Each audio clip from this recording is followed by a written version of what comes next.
Residents of Makoko community in Yaba area of Lagos State say they are facing an existential threat as the state government is set to sandfill the environment and turn it into a modern space.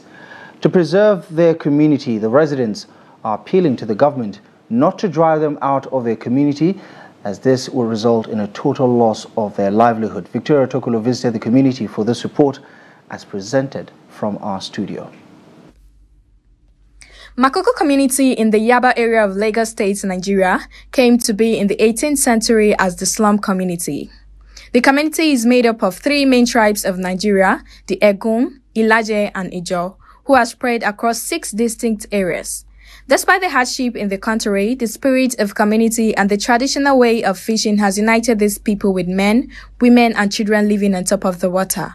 However, from Apollo to Adobo communities, 6 can now bring waste from nearby areas like Sabo, Alagomeji, Somolu, Palm Grove, and from the University of Lagos, which is cluttering the waterways with refuse in the community.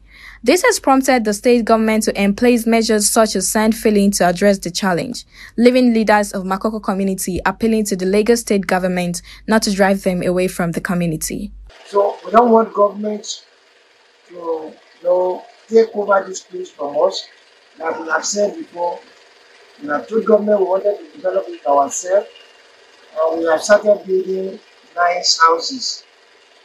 So we don't want it to be like that case of Morocco and Andriod. Concerning the orphanage, because we have about 2 buildings and the building is not enough.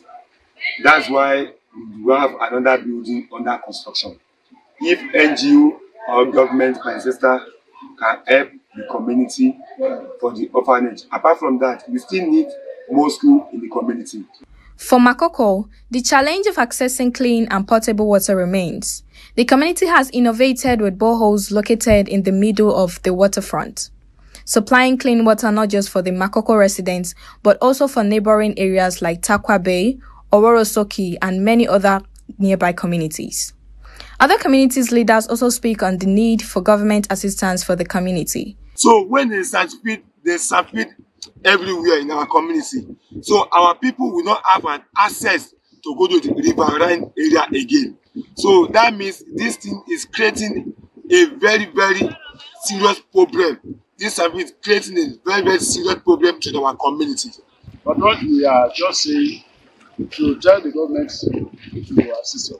He doesn't want to leave the place. He doesn't want to leave because the cost of living for another state is not a small deal.